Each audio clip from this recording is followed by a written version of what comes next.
Então, queridos, boa noite. Vamos começar, então, a nossa reunião nessa noite.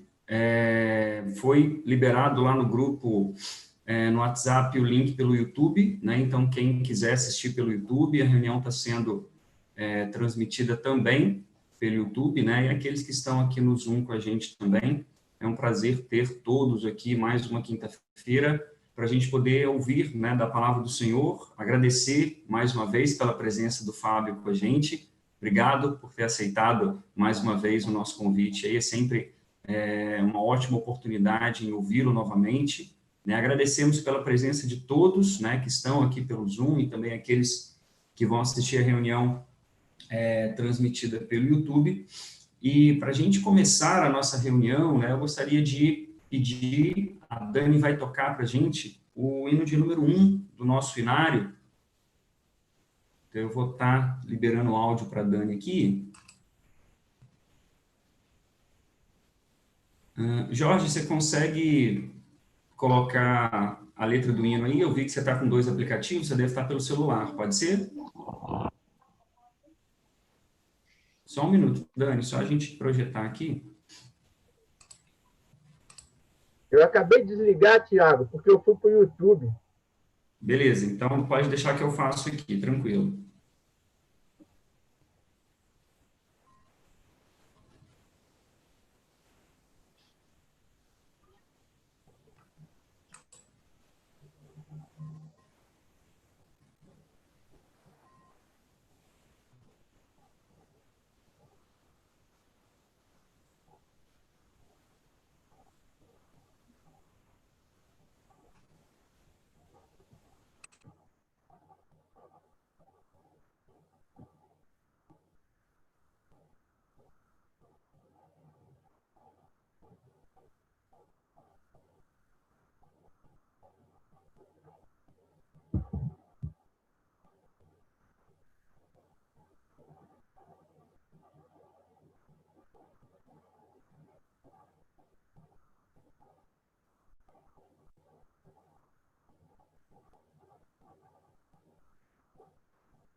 Obrigado, Dani. Neemias, vou aproveitar o seu áudio aí e vou pedir você para orar, por favor. Pai, obrigado por esse dia, pela oportunidade que estamos tendo de novamente estar juntos. E nessa noite, com o intuito de estudar a Tua Palavra, de sermos edificados por ela. Agradecemos pela presença do Fabinho e por aquilo que Tu já tens dado a ele para que possa transmitir a nós. E realmente sirva de bênção. Esteja também abençoando todos os irmãos lá em Porciúncula e confortando, consolando e animando a cada um irmão lá. Nós te agradecemos por cada irmão aqui que está conosco e também por quem vier a nos visitar hoje. Te agradecemos por tudo e pedimos a tua bênção em nome do Senhor Jesus Cristo. Amém. Amém. Obrigado, Neemias. Fábio, pedi para liberar o seu áudio aí, isso. A palavra está com você, que Deus te abençoe. Ok. Obrigado, Hilton. Queria expressar a minha alegria por estar aqui com os irmãos da casa de oração aí do Parque ABC, em Juiz de Fora. Eu me sinto em casa porque nós conhecemos aí praticamente quase todos os irmãos e temos estado aí em Juiz de Fora algumas vezes e estou muito feliz, né, por poder participar desta forma aqui. O Neemias me convidou e hoje chegou o dia. E hoje tinha passado 1 minuto, né, do dia de hoje. O Neemias me mandou uma mensagem me relembrando, né, que era hoje o dia da reunião onde eu deveria trazer uma mensagem da palavra de Deus. E ontem eu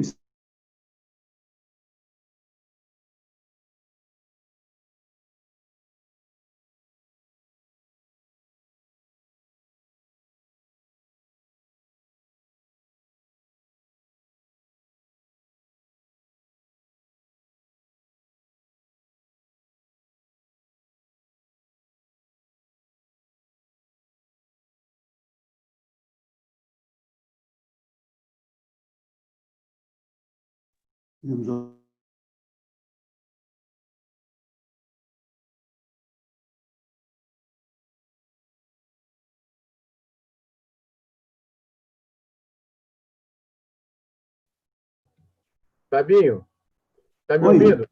agora sim. Estou na queda aqui e já voltou. Desculpa aí, pode continuar. Ok. Como eu estava dizendo, me sinto em casa aqui com os irmãos, né, da igreja do Parque ABC em Juiz de Fora, mas ontem eu estava fazendo uma transmissão, uma pregação lá em Ji-Paraná, numa casa de oração.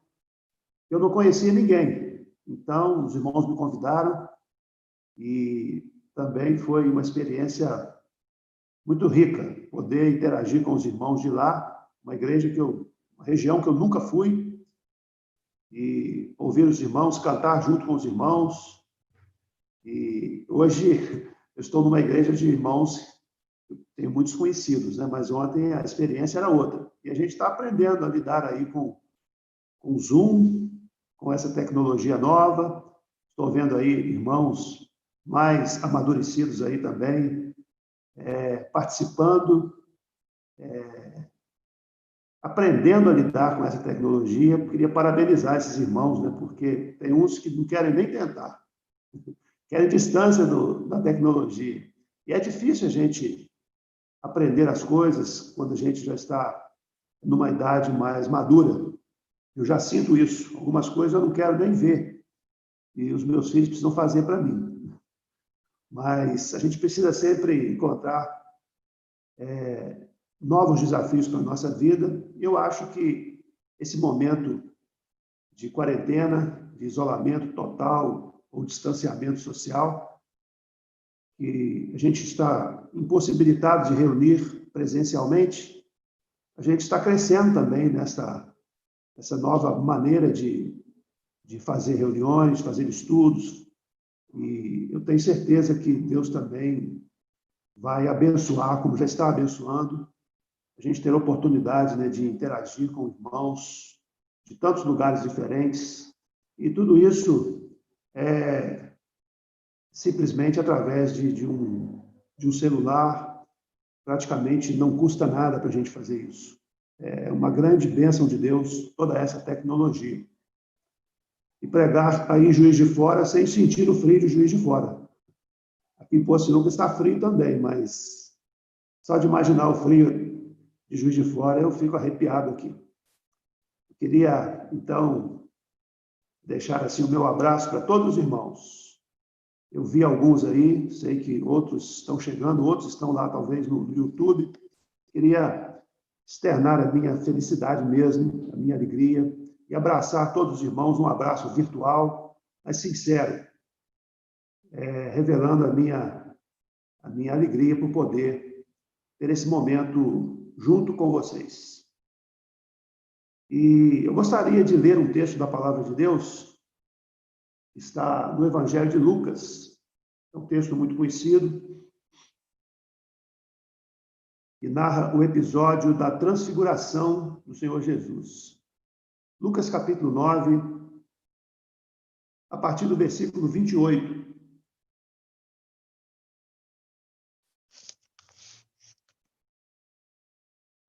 Diz assim a palavra do Senhor: cerca de 8 dias depois de proferidas estas palavras, tomando consigo a Pedro, João e Tiago, subiu ao monte com o propósito de orar. E aconteceu que, enquanto ele orava, a aparência do seu rosto se transfigurou e suas vestes resplandeceram de brancura. Eis que 2 varões falavam com ele, Moisés e Elias, os quais apareceram em glória e falavam da sua partida, que ele estava para cumprir em Jerusalém. Pedro e seus companheiros achavam-se premidos de sono, mas conservando-se acordados, viram a sua glória e os 2 varões que com ele estavam. Ao se retirarem estes de Jesus, disse-lhe Pedro: Mestre, bom é estarmos aqui. Então façamos 3 tendas. Uma será tua, outra de Moisés e outra de Elias, não sabendo, porém, o que dizia. Enquanto assim falava, veio uma nuvem e os envolveu, e encheram-se de medo ao entrarem na nuvem. E dela veio uma voz dizendo: Este é o meu filho, o meu eleito, a ele ouvi. Depois daquela voz, achou-se Jesus sozinho. Eles calaram-se, e naqueles dias a ninguém contaram coisa alguma do que tinham visto. No dia seguinte, ao descerem eles do monte, veio ao encontro de Jesus grande multidão. E eis que dentre a multidão surgiu um homem dizendo em alta voz: Mestre, suplico-te que vejas meu filho, porque é o único. Um espírito se apodera dele, e de repente o menino grita, e o espírito o atira por terra, convulsiona-o até espumar, e dificilmente o deixa depois de o ter quebrantado. Roguei aos teus discípulos que o expelissem, mas eles não puderam. Respondeu-lhe Jesus: ó geração incrédula e perversa, até quando estarei convosco e vos sofrerei? Traze o teu filho. Quando se ia aproximando, o demônio o atirou no chão e o convulsionou. Mas Jesus repreendeu o espírito imundo e curou o menino e o entregou a seu pai. E todos ficaram maravilhados ante a majestade de Deus. Que o Senhor Deus abençoe essa palavra em nossos corações nesta noite, que ela seja uma palavra de edificação, de despertamento, e que nós estejamos sintonizando a nossa vida com a vontade do Senhor, através daquilo que Deus há de nos falar nesse momento. Eu queria falar nesta noite sobre a espiritualidade de Jesus. O movimento evangélico brasileiro, ele tem muitas caras. A gente encontra todo tipo de espiritualidade, de manifestação, e a gente vive muitas vezes as pessoas, eu fico imaginando as pessoas que não são crentes, né? Olhando tudo isso, deve se sentir bem confusas. Eu acho que muita gente não imagina o que é a experiência cristã de grupos, por exemplo, como o nosso, né, que não tem tanta penetração aí na mídia, imaginam que os evangélicos sejam de um jeito, e quando participam de uma das nossas reuniões, descobrem que estavam bem equivocadas quanto a isso. Mas existem muitos tipos de espiritualidade ditas cristãs, muitos modelos de espiritualidade. E nesta noite eu gostaria que nós olhássemos para Jesus, olhar acerca da espiritualidade de Jesus, como ela se manifestava. É o nosso modelo maior de espiritualidade. E nós estamos usando esse texto da Transfiguração porque aqui nós temos algo que aconteceu apenas uma vez, registrado nos evangelhos. Algo diferente, algo que não se repetiu mais nenhuma vez. Poderíamos chamar assim de o momento do clímax da espiritualidade de Jesus, quando ele sobe o monte com os seus discípulos, 3 discípulos, e lá ele transfigura. Outro evangelista diz que as vestes de Jesus estavam tão brancas como nenhum lavandeiro poderia alvejar. Uma parte da Shekinah de Deus, da glória de Deus, se manifestou ali, naquele lugar. No semblante de Jesus, apareceram Moisés e Elias, conversavam com Jesus acerca da sua ida para Jerusalém. Então foi algo assim que deixou os discípulos extasiados. E eles nem queriam descer de lá, nem queriam sair do monte. Disseram, bom estarmos aqui. Então podemos nomear esse momento como um momento de intensa espiritualidade vivido pelo Senhor Jesus, juntamente com esses 3 homens, Pedro, Tiago e João. E olhar para Jesus é importante, irmãos, porque não há ninguém como Jesus que pisou aqui nesta terra. Todos que aqui pisaram, todos nós somos pecadores, todos nós somos falhos, temos muitas falhas, muitas deficiências, mas o nosso Senhor Jesus, ele era 100% homem, mas ele também era 100% Deus. A gente não entende muito bem como é isso, mas a gente crê, porque assim a gente descobre nas Escrituras. Como a gente não entende também a Trindade, a gente não consegue compreender, e a gente crê porque a Bíblia ensina. Como a gente também não entende ou não concilia o livre-arbítrio com a eleição ou com a predestinação, são coisas que a gente não entende. E a gente precisa admitir a nossa incapacidade. E a gente precisa pregar toda a palavra de Deus. É isso, a gente precisa crer em toda a palavra de Deus. E aquilo que a gente não entender plenamente, um dia, se o Senhor quiser, ele nos explicará. Mas o Senhor Jesus, ele ensinou apenas 3 anos. E ele preparou os discípulos, e a escola dele durou 3 anos. E é interessante a gente comparar isso com os grandes filósofos da antiguidade. Platão ensinou durante 50 anos. Aristóteles, 40 anos. E Sócrates também ensinou 40 anos. Esses homens influenciaram muitas pessoas. Mas, se juntarmos aqui o tempo de ensino desses homens, dá 130 anos. Jesus ensinou 3. E a transformação que Jesus fez e faz na vida das pessoas, a influência de Jesus no mundo inteiro, é incomparavelmente superior. E não dá nem para comparar isso, mas eu estou apenas como título de reflexão para nós, para mostrar a diferença. Jesus, por exemplo, ele nunca escreveu um livro. Jesus nunca ocupou algum cargo. Ele nunca constituiu uma família, nunca possuiu uma casa própria, nunca cursou uma faculdade, nunca visitou uma cidade grande. Diz que ele nunca viajou mais de 200 quilômetros do local do seu nascimento. Ele nunca fez uma dessas coisas que a gente considera grande, né? E a pessoa grande, ele faz tudo isso, pessoa top. Jesus nunca teve nada disso. E apesar de viver naquele lugar simples, naquele lugar inexpressivo, e durante 3 anos ele conseguiu fazer tudo isso. Conseguiu transformar o mundo inteiro. E hoje, muitas pessoas continuam ouvindo de Jesus e crendo em Jesus e tendo suas vidas transformadas por ele.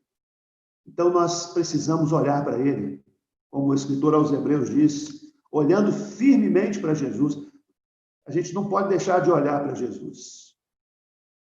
Eu me lembro de uma coluna da revista Ultimato, e não sei se existe mais essa coluna, que dizia: não perca Jesus de vista.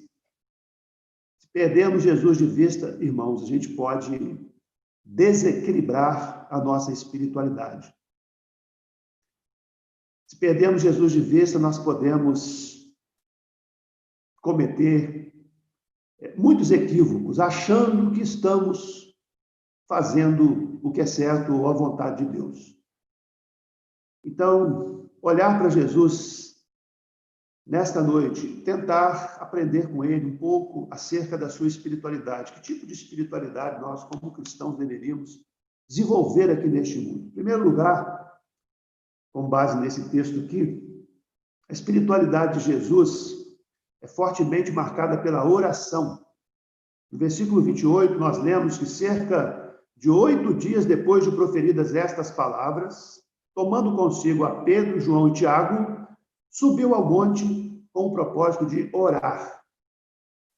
Jesus orava sempre. Jesus orava constantemente. E, às vezes, ele fazia um retiro de oração. Ele se retirava para ficar sozinho ou com poucos discípulos, como foi agora aqui no Monte da Transfiguração. Ele dedicava tempo para a oração. Jesus orou em todos os lugares. Jesus orou no rio, orou no deserto, orou no mar, no monte, no jardim, nos lares, na sinagoga, no templo, na beira de um túmulo, na cruz. E ele subiu o monte para orar. E a transfiguração ocorreu como resultado da oração. Jesus orava em todo lugar. Eu não sei aí na região de Juiz de Fora, mas aqui na minha região, região do Rio de Janeiro, existe um fascínio muito grande por orar no monte. Aqui, algumas pessoas que oram no monte, elas acham que tem um quesito a mais na sua espiritualidade. Falar: eu estou orando no monte. Como se ela dissesse assim: eu estou orando e eu estou numa posição privilegiada. Muitas pessoas aqui têm aderido a esse tipo de espiritualidade, a espiritualidade do monte, mas no sentido de orar no monte, de fazer lives de oração no monte, para mostrar que estão no monte. E agora, existe algum problema em orar no monte? Não existe problema em orar no monte. Jesus subiu o monte para orar. O problema está no que as pessoas estão hoje idolatrando quase que o monte, achando que ali é um lugar diferente. Ali é um lugar onde a oração é mais ouvida. Ali é um lugar onde está mais perto de Deus. E isso, para mim, passa de uma imaturidade de um cristão quando ele pensa dessa forma. Mas a gente tem visto muito isso no meio evangélico. Mas, por outro lado, a gente também não deve dizer que não se deve orar no monte, porque Jesus subiu o monte com o propósito de orar. Eu acho que tem o seu valor quando você quer um lugar mais recluso, um lugar mais silencioso, um lugar mais onde você terá mais oportunidade de se concentrar, sem a agitação da cidade, sem a agitação de uma casa, por exemplo. Mas quando Jesus ensina o lugar onde se deve orar, a gente sabe, né? Mateus 6 diz que Jesus ensinou, vai para o teu quarto, fecha a porta do quarto e ore. E o teu pai que te vê em secreto te recompensará. Então, Jesus orava. E a oração de Jesus era o desejo dele ter intimidade com o Pai. Não era simplesmente para pedir coisas ao Pai. A oração não é algo mecânico.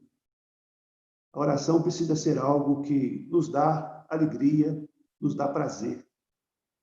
E não simplesmente um compromisso, uma obrigação. Muitas vezes nós temos que dizer não ao nosso corpo e orar e forçar o nosso corpo para a oração. Porque na nossa carne não habita bem algum, não é isso, irmãos? Mas quando se fala de orar sem cessar, está se falando de uma vida de comunhão com Deus, de estar sempre na presença de Deus. Não é algo decorado ou mecânico. Certa vez eu li uma ilustração, até engraçada, de uma pessoa que foi para os Estados Unidos, e ele foi jovem, e chegou a hora do serviço militar. Ele entrou, ele conseguiu a cidadania americana, e entrou para o Exército.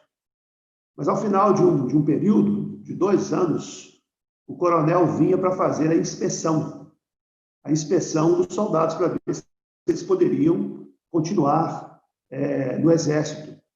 Então, esse imigrante, agora americano, no Exército, estava muito preocupado com a inspeção, porque ele não dominava a língua, não dominava o inglês, tinha dificuldades.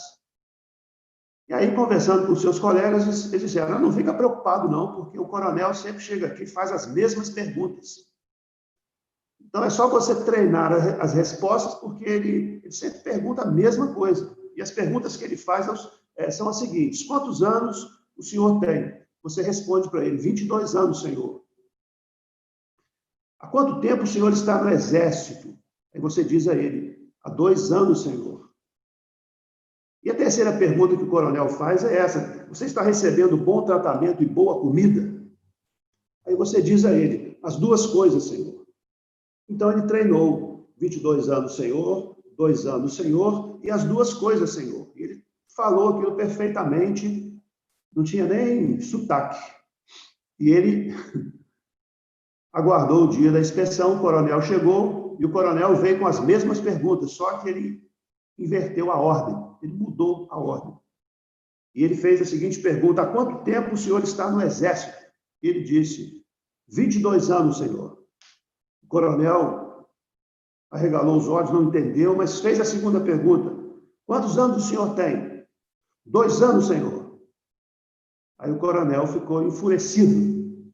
E a terceira pergunta foi, o senhor acha que eu sou um imbecil ou um idiota? E ele, na ponta da língua, disse as 2 coisas, senhor. Ele tinha tudo decorado, falou perfeitamente. E não precisa dizer o que aconteceu com ele, né? Depois dessa inspeção aí com o coronel. E, às vezes, muitas pessoas também acham que o relacionamento com Deus é isso.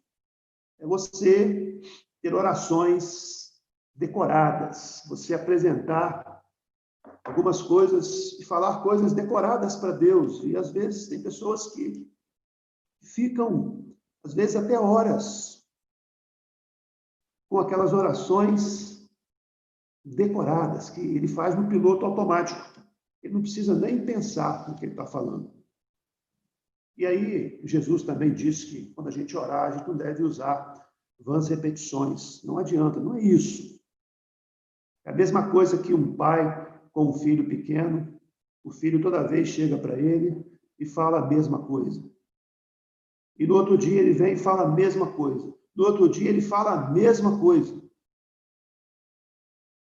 O que esse pai vai pensar desse filho? Vou ter que levar esse menino para o médico, porque tem algum problema com ele. Então, infelizmente, algumas pessoas veem oração com isso, dessa forma. Tem gente que gosta de certos tipos de oração. Vou mandar uma oração para você, oração é tiro e queda. Como se aquela oração ali tivesse um poder naquela oração, naquelas palavras. E, na verdade, oração não é isso. Oração é muito mais do que isso. Oração não é só pedir. Oração não é um relacionamento de interesse, de utilidade com Deus. Novamente, usando a figura do filho, um pai jamais ficaria feliz com um filho que só chega para ele para pedir. Eu tenho uma lembrança na minha mente do meu filho, meu primogênito, Ricardo. Um dia eu cheguei na casa de oração, fui para o primeiro banco, como eu sempre sentei, né? Por causa da minha perna é grande, o primeiro banco não tem nenhum na frente, eu fico mais à vontade. Então, aí o Ricardo chegou com a mãe dele, ele tinha uns 2 anos. E ele chegou na casa de oração, já andando sozinho, né? E ele veio passando por todas as pessoas, foi passando por todas as pessoas e chegou no meu banco. Sentou do meu lado e encostou a cabeça em mim. Aquilo ali, para mim, comunicou muita coisa. Não precisou falar nada. Eu fiquei todo feliz, fiquei emocionado, fiquei alegre, porque o meu filho estava perto de mim. Estava no lugar, junto com o pai. E não falou nada. Simplesmente se posicionou. Então, irmãos, oração é muito mais do que falar coisas para Deus, do que fazer uma lista de coisas para pedir para Deus. Existe isso, a oração intercessória. Tem irmãos que têm esse ministério e tem o seu valor na igreja, e é necessário que tenha. E é importante a gente ter também os nossos pedidos de oração para a gente poder ver a nossa fé crescer, ver as respostas de oração. O Sogave nos ensinou aqui em Porto Sinuca a gente escrever, fazer um caderno de oração com os pedidos, a data do pedido e a data da resposta. Aprendi isso quando adolescente, o Sogave vinha aqui dar estudos, uma vez por mês aqui em nossa casa de oração. Então, a oração tem esse lado também, da luta, do esforço, né, da batalha. Mas a oração é muito mais do que isso. A essência da oração é a comunhão com Deus. E o maior prazer de quem ora não são as bênçãos de Deus, mas o Deus das bênçãos. A intimidade com Deus é o maior tesouro que temos. É a essência da vida eterna. O Senhor Jesus disse em João 17:3, e a vida eterna é esta, que te conheçam como o único Deus verdadeiro e a Jesus Cristo, a quem enviaste. A essência da oração é a intimidade com Deus. Conversar com Deus. Estar perto de Deus. Isso deve ser constantemente. Deve ser em todo o tempo. Orai sem cessar. E a espiritualidade do Senhor Jesus é fortemente marcada pela oração. Era uma dependência do Pai. E a oração é isso. Nós estamos colocando a nossa dependência de Deus para tudo e em todos os momentos e em todas as circunstâncias. Agora, eu queria tirar desse texto aqui 3 lições sobre a oração que nós aprendemos aqui. Normalmente, quarta-feira, nas nossas igrejas, é reunião de oração, não é isso? Hoje é quinta, né? Ontem lá em Rondônia era reunião de oração. Provavelmente, reunião de oração também dos irmãos aí em Juiz de Fora. E eu queria destacar aqui 3 lições da oração importantes que a gente aprende nesse texto da transfiguração. Primeiro, é que na transfiguração Jesus foi consolado antecipadamente para enfrentar a cruz. No versículos 30 e 31 nós lemos: Eis que 2 varões falavam com ele, Moisés e Elias, os quais apareceram em glória e falavam da sua partida que ele estava para cumprir em Jerusalém. Qual era o assunto de Jesus com Moisés e Elias? Está registrado. Eles falavam da sua partida que ele estava para cumprir em Jerusalém. Eles falavam da morte de Jesus. Jesus conversava com eles sobre a crucificação. Conversava com o representante da lei e com o representante dos profetas, falando da sua morte ali na cruz, o Cordeiro de Deus que tira o pecado do mundo. O assunto era a cruz. O que nós aprendemos aqui, irmãos? É que quando nós oramos, Deus nos prepara antes da dificuldade chegar. Jesus estava orando e aquela conversa com Moisés e Elias era uma preparação, era um consolo para Jesus, era um fortalecimento para ele na sua humanidade. Quando a gente ora, a gente é consolado antes da dificuldade chegar. A gente está preparado quando chega. O que acontece normalmente, em igreja, a gente recebe muitos pedidos de oração. As pessoas estão passando um problema, elas lembram da igreja, lembram dos crentes. E vem pedir oração na igreja. E pedem mesmo. Pessoa que nunca veio na igreja, eles vêm pedir oração. Então, a pessoa vai buscar a Deus quando chega o problema. Na hora do aperto. Mas a oração, ensinada pelo Senhor Jesus, essa comunhão com Deus, ela nos prepara antes do problema chegar. Quando chega o problema, a gente já está preparado, a gente está consolado, a gente está alicerçado. Essa é uma verdade que a gente aprende aqui. Antes de ir à cruz, Jesus, orando, ele conversava com Moisés e com Elias acerca daquele momento difícil que ele iria passar. Então, essa é uma lição sobre a oração. Segunda lição é que, em resposta à oração de Jesus, o Pai confirmou seu ministério. Versículo 33 diz que, ao se retirarem esses de Jesus, disse-lhes Pedro, Mestre, bom é estarmos aqui. Então façamos 3 tendas. Uma será a tua, outra de Moisés e outra de Elias, não sabendo, porém, o que dizia. Versículos 34 e 35. Enquanto assim falava, veio uma nuvem e os envolveu, e encheram-se de medo ao entrarem na nuvem. E dela veio uma voz dizendo, este é o meu filho, o meu eleito, a ele ouvi. O que nós aprendemos aqui, irmãos? Que quando a gente ora, Deus entra em nossa defesa. Ele confirmou o ministério de Jesus, ele entrou em defesa de Jesus. Por quê? Porque Pedro estava, naquele momento que ele, diz o texto, que ele não sabia o que ele dizia, estava tão extasiado ali que ele falou, vamos fazer 3 tendas. Ele nivelou Jesus com Moisés e Elias, ele colocou Jesus no mesmo patamar de Moisés e de Elias. E o que Jesus fez? Jesus não fez nada, Jesus continuou orando. Jesus podia ter falado para Pedro, Pedro, você está me comparando com criatura, Pedro? Você não entendeu nada até agora? Eu não sou como os homens, eu sou o Filho de Deus, Pedro, eu sou Deus Filho, eu sou o Criador, Pedro. Jesus poderia ter puxado a orelha de Pedro ali, dado um sermão dele. Jesus poderia dar uma bronca em Pedro, porque não se faz isso. Comparar Jesus com seres humanos, colocar Jesus em pé de igualdade com pessoas.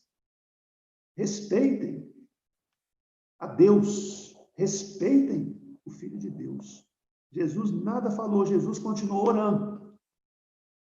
E aí veio a voz do céu. O Pai diz assim, este é o meu Filho.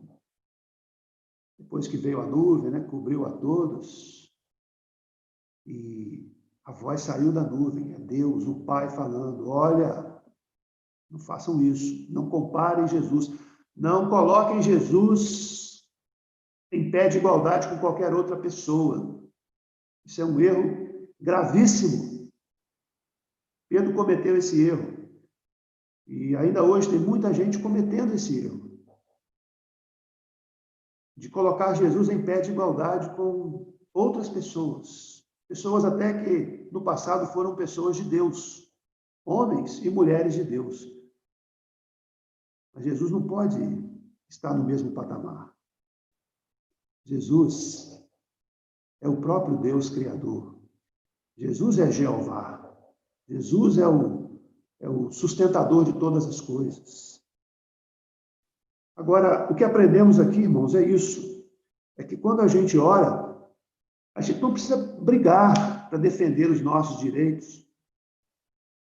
Precisa brigar para impor a nossa autoridade no ministério. Quando a gente ora, a gente não precisa brigar para as pessoas nos tratarem decentemente ou devidamente. A gente precisa orar.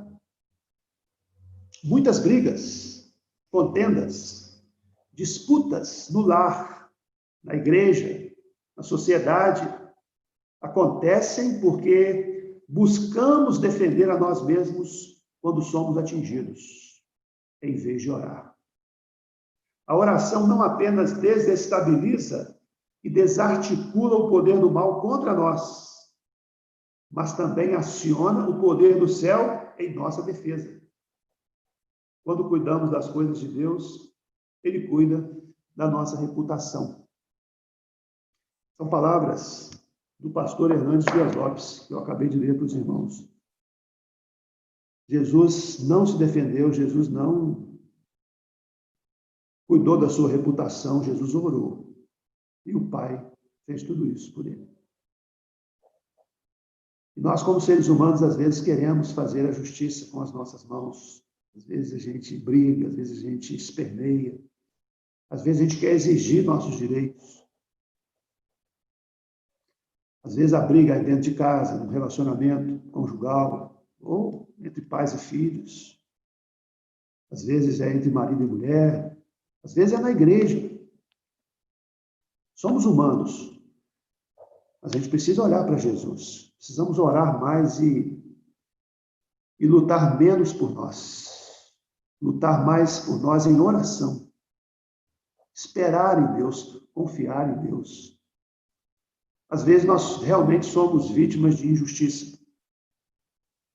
Às vezes algumas coisas são faladas contra nós que não correspondem à verdade.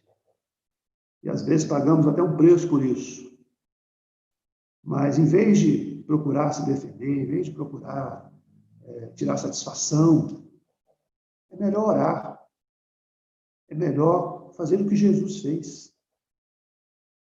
Porque o apóstolo Paulo diz, lá em Romanos 12, quando Deus diz, a mim pertence a vingança, eu retribuirei. Deus falando para a gente não se vingar. A palavra de Deus diz que Deus retribui. Deus age. Deus cuida dos seus filhos. Nós somos filhos de Deus. Então, a gente precisa acreditar nisso. Jesus não tinha nenhuma dúvida de quem ele era, do valor dele, da posição dele. Ele tinha uma segurança da sua identidade. Então, ele ficou em oração. E Jesus foi defendido pelo Pai. É tão bonito a gente ver isso, irmãos. Isso é uma resposta de oração também. Isso é um resultado da oração. E é uma lição que nós aprendemos. Agora, terceira lição da oração que a gente aprende aqui é que a oração nos faz humildes. O texto de Lucas não dá muito para a gente perceber, não, mas se a gente for ler esse mesmo texto em Mateus, nós vamos descobrir que Jesus disse para os discípulos não contarem nada a ninguém. Jesus falou para os discípulos, olha, não contem nada para ninguém. Isso ficou em segredo. Olha que coisa extraordinária, irmãos. Jesus ensinando uma lição de humildade para os seus discípulos. Não faça propaganda da espiritualidade. Não faça propaganda de tudo que vocês viram aqui. Jesus está ali preocupado com ensinar aqueles homens a serem humildes. Jesus já tinha ensinado a orar no quarto, a jejuar e não dizer que está jejuando. Jesus já tinha ensinado a dar esmolas, que a mão direita faz, a esquerda não precisa saber. Jesus está ensinando. Aqui ele está ensinando também a humildade. Não contem nada para ninguém. Não contem nada para ninguém.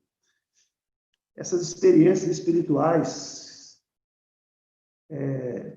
não precisam ser contadas para que a gente possa ter o respeito das pessoas, para que a gente tenha autoridade na igreja. Nós temos o apóstolo Paulo, ele escreve, segundo aos Coríntios, capítulo 12, versículos 2 a 4, algo muito interessante. Conheço um homem em Cristo que há 14 anos foi arrebatado até o terceiro céu.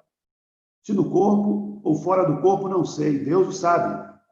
E sei que o tal homem, se no corpo ou fora do corpo, não sei, Deus o sabe, foi arrebatado ao paraíso e ouviu palavras inefáveis, as quais não é lícito ao homem referir.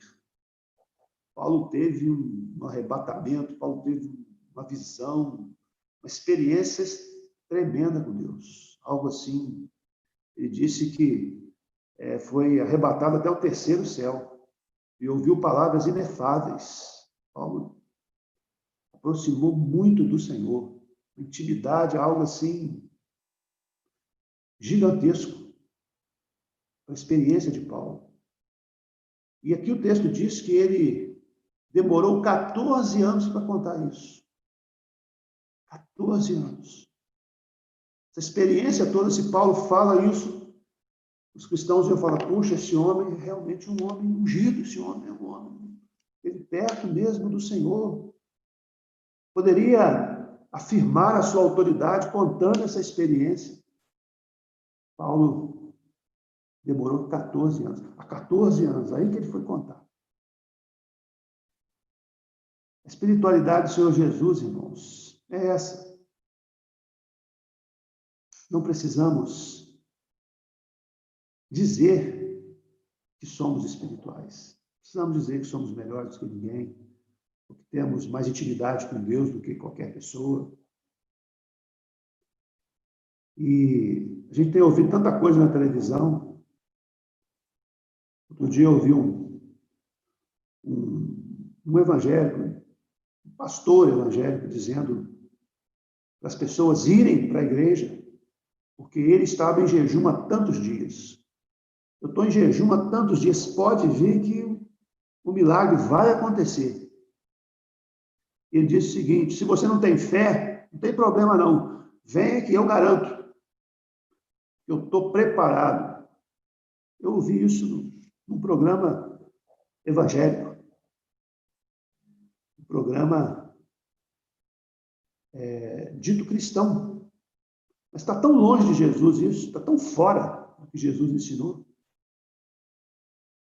Jesus estava querendo que seus discípulos fossem humildes, que esperassem do Pai o socorro, que aquilo que vem de Deus seria mostrado na vida deles. Pela vida, pelo exemplo, pela autoridade espiritual. Não precisa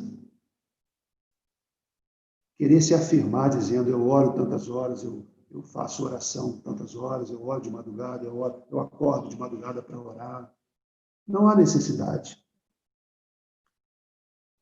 Porque a oração nos ensina a humildade. A gente não é nada. E Jesus disse, sem mim nada podeis fazer. Mas além da oração, a espiritualidade de Jesus também é marcada pela obediência ao Pai. No versículo 31, que nós já lemos, né? Vamos repetir, diz, os quais apareceram em glória e falavam da sua partida que ele estava para cumprir em Jerusalém. Jesus conversava com Moisés e Elias sobre sua partida para Jerusalém, onde ele seria crucificado.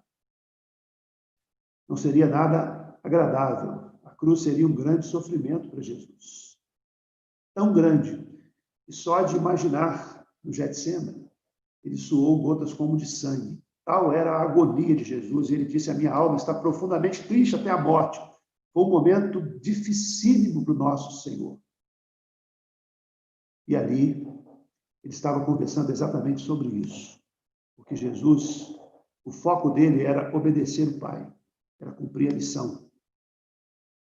Como ele disse em João 17, eu te glorifiquei na terra, cumprindo a obra que me deste para realizar. Jesus veio em obediência. E a palavra de Deus diz que ele foi obediente até a morte, e morte de cruz. A espiritualidade do Senhor Jesus, irmãos, é a espiritualidade da obediência a Deus, obediência à palavra de Deus. O apóstolo João, na primeira carta, no capítulo 5, versículos 2 e 3, ele diz o seguinte: nisto conhecemos que amamos os filhos de Deus, quando amamos a Deus e praticamos os seus mandamentos. Porque este é o amor de Deus, que guardemos os seus mandamentos. Ora, os seus mandamentos não são penosos. Este é o amor de Deus, que guardemos os seus mandamentos. E Jesus deu esse exemplo, o exemplo da obediência. Ele estava ali conversando acerca da sua partida para Jerusalém. Era a missão dele, era o que ele veio fazer aqui em obediência ao Pai. E isso nos ensina muito. Como é que a gente conhece um homem, uma mulher de Deus, um jovem de Deus, uma pessoa de Deus? É quando ele desenvolve essa faceta da espiritualidade de Jesus. É uma pessoa obediente a Deus, obedece à palavra de Deus. Hoje, um novo tipo de espiritualidade tem marcado a igreja evangélica. E isso é muito forte no meio evangélico. Hoje as pessoas identificam um homem de Deus, um homem ungido, por uma pregação que ele faz, por uma cura que ele realiza, numa oração,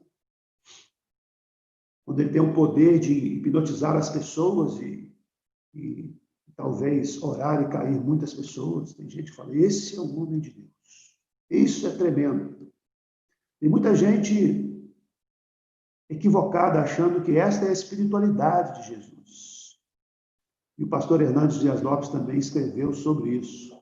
Eu queria ler para os irmãos esse pedaço pequenininho. Ele diz assim: hoje, muitas pessoas desenvolvem uma espiritualidade mística, carismática, mas sem obediência.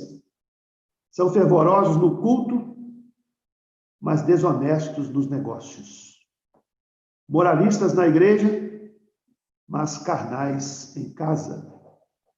Carismáticos na liturgia, mas contraditórios na ética. Tem carisma, mas lhes falta caráter. Tem dons, mas falta-lhes o fruto do Espírito. Não se conhece uma pessoa de Deus pelas manifestações espetaculares, pelos dons, mas sim pelo fruto do Espírito Santo. E aqui nós vemos que muitas pessoas têm desenvolvido esse tipo de espiritualidade hoje, achando que ser cristão, ser de Jesus, é fazer e acontecer, é viver uma vida espetacular. E as pessoas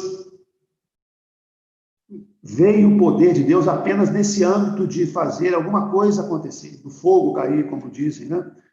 De um paralítico levantar, ou de alguém parar de sentir uma dor. As pessoas estão muito voltadas para isso. Mas não é difícil a gente ouvir falar de cantor que sai do show, né? Ou da apresentação que fez, sai da igreja ou do local direto para um motel para ter um caso extraconjugal. Isso aí é noticiado com fartura. Pessoas que estavam aí emocionando multidões, que estão agora envergonhando o nome do Evangelho, estão demonstrando a falta do caráter cristão. Isso é muito sério, irmãos. Nós precisamos desenvolver o caráter, desenvolver a responsabilidade, o compromisso, a obediência aos mandamentos. Às vezes, o cristão pode se tornar um moralista na igreja, mas em casa ele é carnal. Ele trata mal a mulher, ele espanca a mulher. Às vezes fisicamente, às vezes pensa que não existe isso. Às vezes ouvimos relatos assim. Trata mal os filhos, não tem paciência. O lar se torna um lugar de briga, desentendimento. E na igreja tem uma aparência de santidade, de piedade.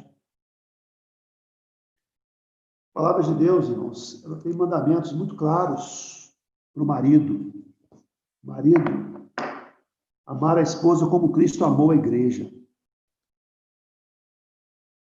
Não adianta cantar bem, não adianta pregar bem, não adianta ensinar bem,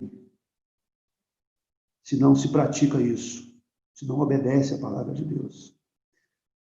Esposa, sede submissas aos seus maridos.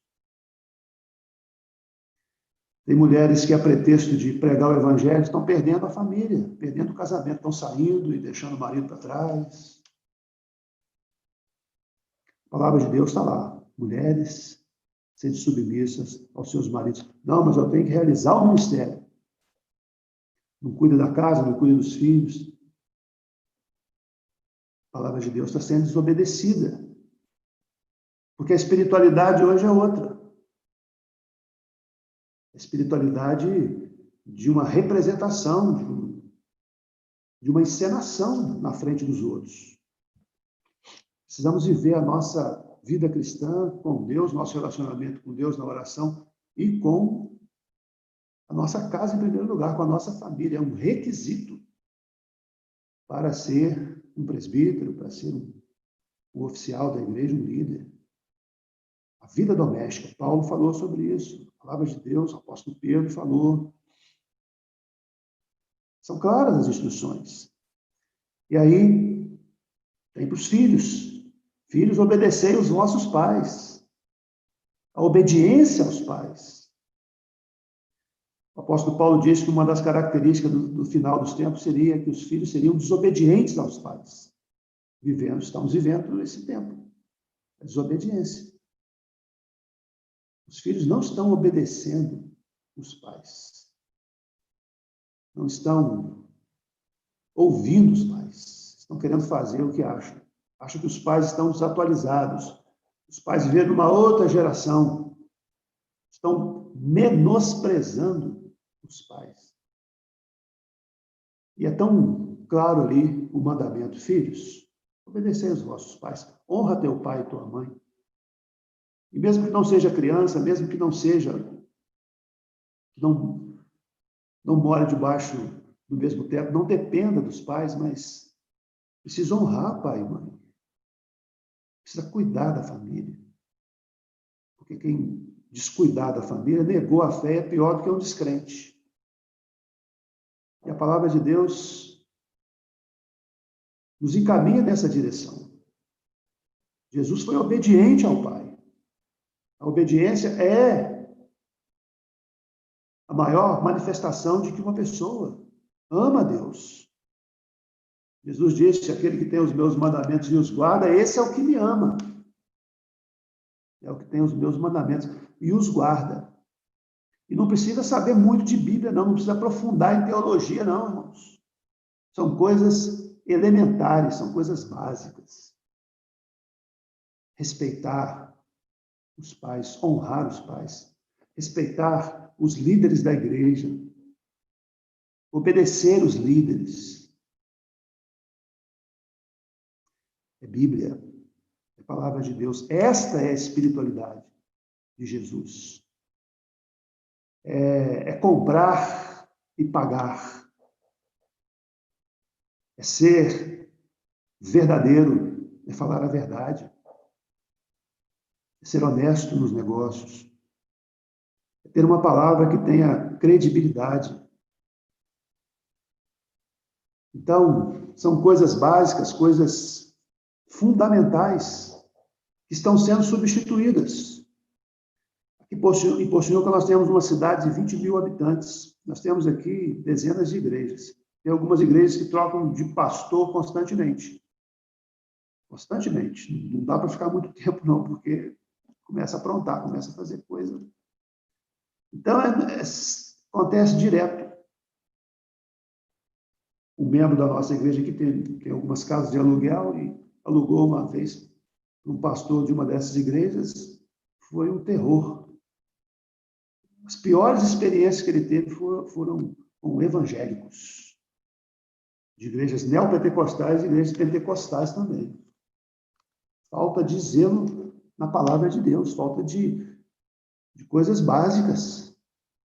Estão pregando, estão lá curando, entre aspas.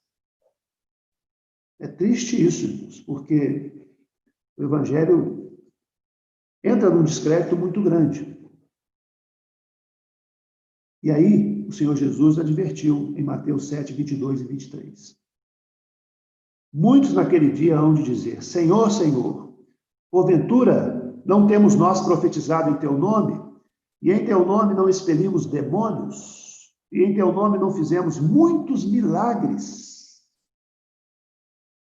Então eu lhes direi explicitamente: nunca vos conheci. Apartai-vos de mim, os que praticais a iniquidade. Então, a palavra do Senhor Jesus é muito clara. Não adianta fazer e acontecer no reino de Deus, ou no reino dos céus. Se tem iniquidade, se tem pecado, Jesus vai dizer: nunca vos conheci. E não significa que o crente seja impecável. Isso é uma utopia, isso é uma ilusão. Nós pecamos sempre, pecamos muito. Mas tem certos tipos de pecado, tem certos tipos de situações que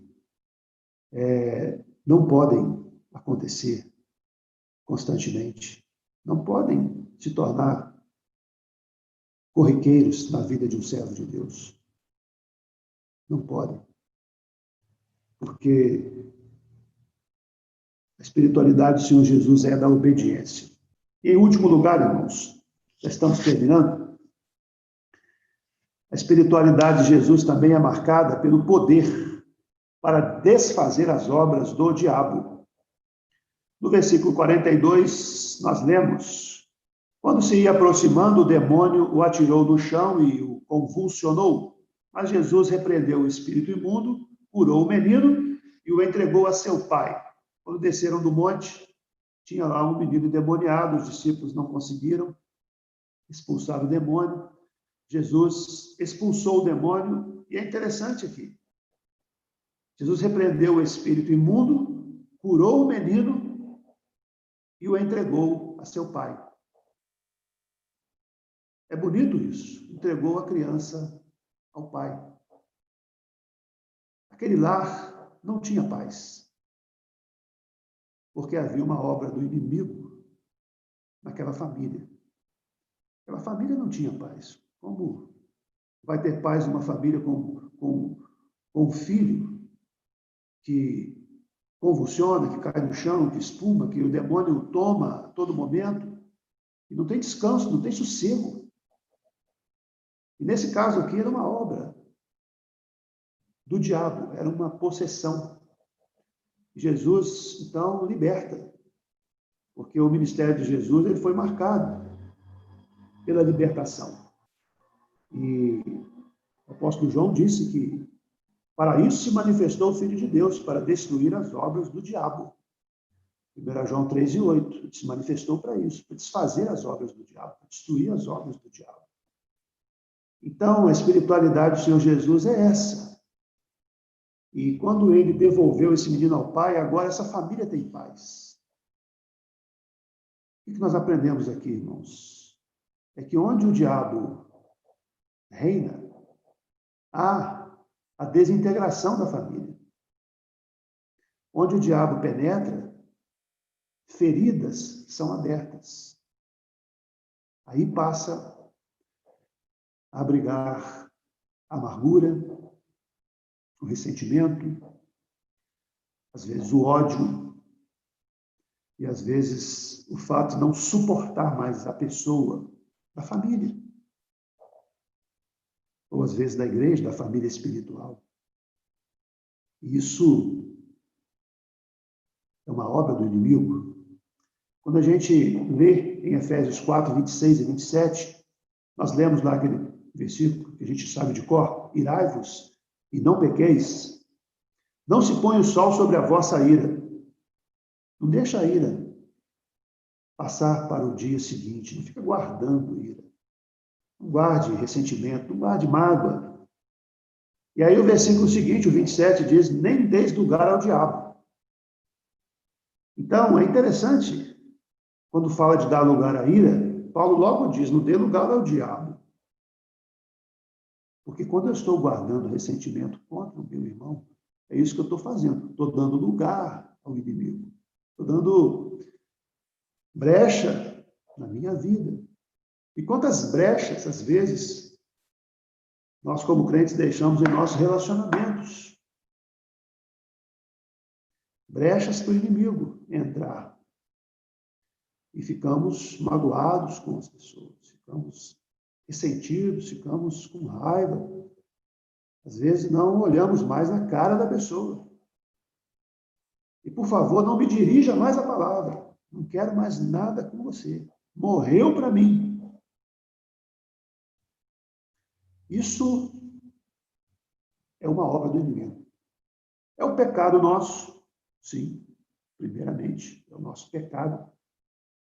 Por isso que Paulo diz: irai-vos e não pequeis.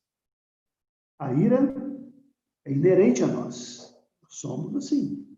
E a ira, quando controlada, quando dominada, quando administrada pela palavra de Deus, pela ação do Espírito Santo, ela não se configura em pecado.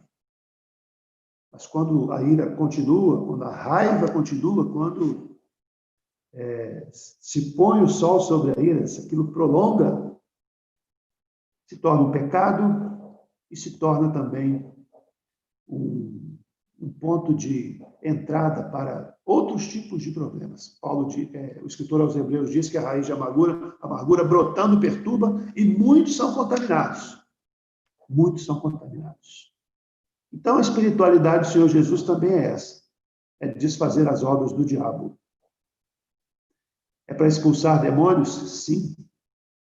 Na autoridade, no nome de Jesus.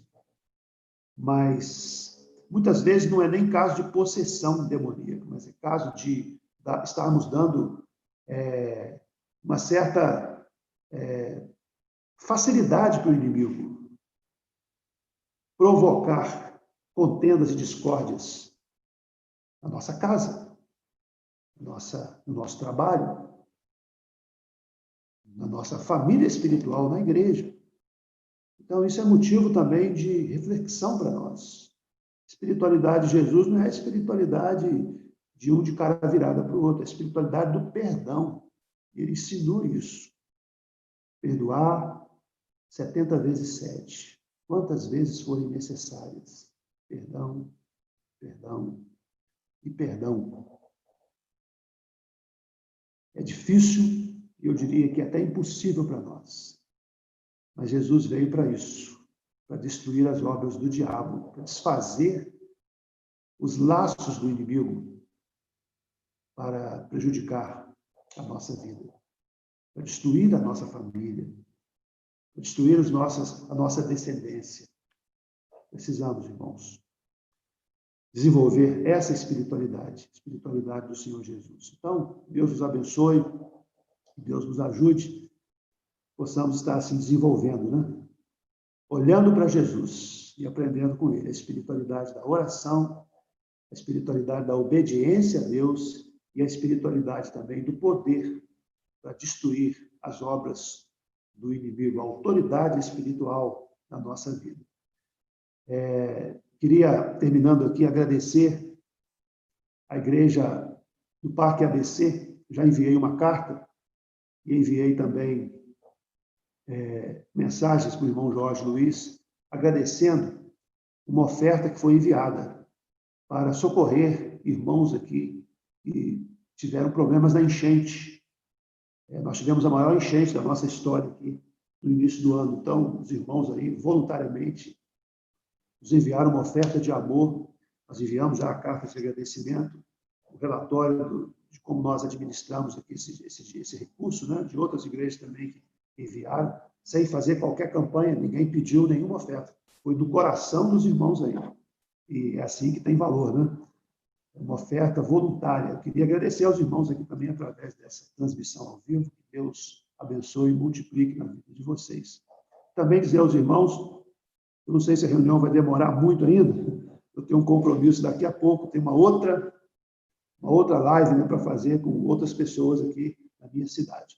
Mas ainda temos alguns minutos ainda para participar aqui do final da reunião. Obrigado, irmãos, pela oportunidade, que Deus esteja abençoando cada um de nós, em nome do Senhor Jesus.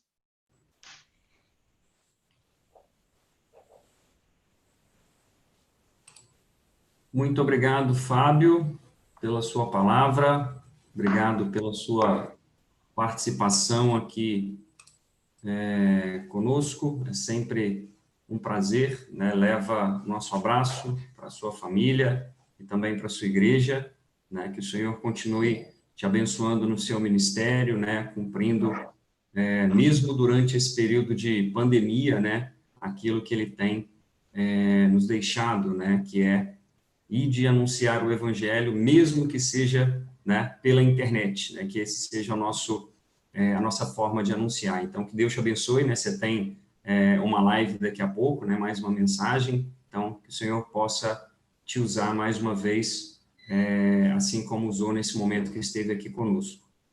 Queridos, gostaríamos muito de agradecer pela presença, tá, de todos que estão aqui conosco, pelo Zoom e também aqueles que estão ouvindo, né, pelo YouTube, né, a gente, é a segunda transmissão que a gente está fazendo pelo YouTube, né, a gente está ainda testando, né, esse sistema, aparentemente está funcionando legal, não estamos tendo nenhum problema, então a gente agradece aí por todos que têm contribuído para que a gente consiga fazer essas transmissões. Queria, em especial, estar passando, né, algumas informações com relação às nossas programações na semana. Então, no próximo domingo, né, a gente tem às 10 horas da manhã, nossa escola dominical, e à noite, né, às 18 horas, a gente tem o culto de pregação do Evangelho também, né, para essas reuniões, a gente libera o link pelo Zoom, né, e também, em seguida, a gente libera o link para que elas sejam assistidas pelo YouTube, né? Esse link que é compartilhado, ele é aberto, tá? Então, os irmãos podem contribuir repassando, né, para outras pessoas que você gostaria que estivesse com a gente, participando desses momentos e ouvindo mensagens preparadas por irmãos servos do Senhor e que têm o Senhor Jesus como alvo e como meta de ensino através das palavras que são trazidas, dos temas que são trabalhados, então que você possa fazer parte desse momento que a gente tem juntos aí, ok? O Jorge tem algum recado, tem um anúncio para dar? Pode ligar aí, Jorge, o microfone. Na verdade, agradecer o pessoal que participou aqui. Nós chegamos a ter 15 conexões pelo YouTube. A gente pediu para o pessoal se identificar, mas apenas 4 não, então, se identificaram. A Lúcia Alves, o Fernando Almeida, a Cecília e a Zenilda, né? Então, eu quero aproveitar, essas pessoas que estão no YouTube ainda estão, provavelmente, nos assistindo, que na próxima oportunidade, se possível, digite lá nos comentários seu nome, de onde você está assistindo, até mesmo para o nosso controle, para a gente poder agradecer você pessoalmente, agradecer a Deus pela sua participação. Então, é só ir no comentário ali do YouTube e dizer seu nome, de onde você está, e, inclusive, uma opinião sobre como está a transmissão. Tanto a Cecília quanto a Lúcia e a Zenilda falaram que está excelente a transmissão lá no YouTube. Então, isso é motivo de alegria e agradecimento. Era isso. Ok. Então, obrigado, Jorge, pela informação. Então, fica aí o recado, né, que as pessoas possam contribuir, tem como você comentar lá, isso ajuda a gente bastante aí, ok? Deixa eu ver, cadê? Uai, gente, ele sumiu. Luiz, eu vou pedir a você, vou ativar seu som aqui, por favor, se você puder finalizar com uma oração, pode ser, por favor?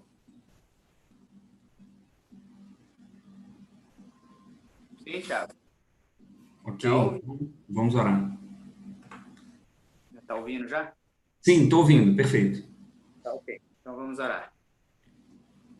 Pai amado, louvamos e bendizemos o teu nome, pela tua bondade, o teu cuidado conosco, de uma forma especial nessa noite, por mais uma vez ouvirmos a tua palavra, sermos consolados e desafiados com a espiritualidade que marcou a vida do nosso Senhor enquanto ele esteve aqui, e que, de fato, Deus, o Senhor nos desperte com essa mensagem para entendermos e apreciarmos o privilégio que é a oração, mas, ó Deus, exercermos este privilégio, Deus, com a devida reverência e a devida sabedoria, sabendo que é uma espiritualidade que nos conduz à comunhão e à dependência do Senhor. Ajuda-nos, ó Deus, a viver uma vida de obediência, seguindo, tendo a mesma atitude que teve o nosso Senhor. E ajuda-nos a desfrutar de todo o poder que há na tua palavra, de todo o poder que há no evangelho que nós pregamos, de todo o poder que recebemos ao sermos revestidos e batizados pelo teu Santo Espírito, Deus, para que honremos o teu nome com a nossa vida e com o nosso serviço.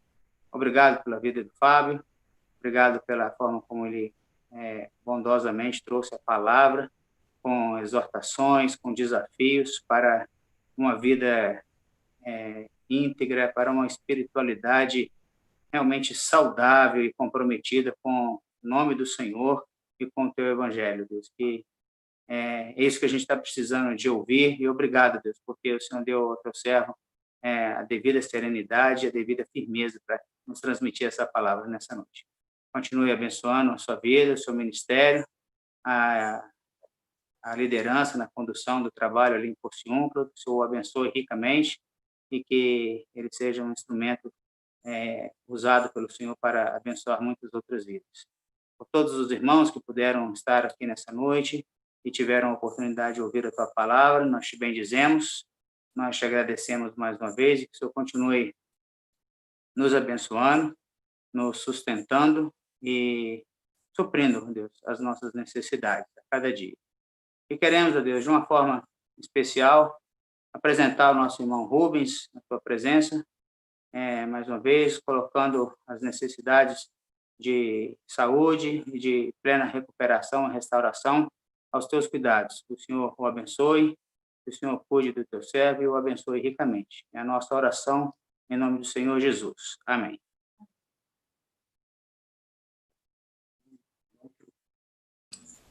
Então, para você que está nos assistindo aí pelo YouTube, né, essa transmissão a gente vai encerrar agora, né, a gente agradece mais uma vez pela sua presença. Então, na próxima, temos reuniões no domingo, como foi dito, e também nas próximas quintas-feiras, né, toda quinta-feira às 19h30, né, então a gente libera esse link para você. Obrigado.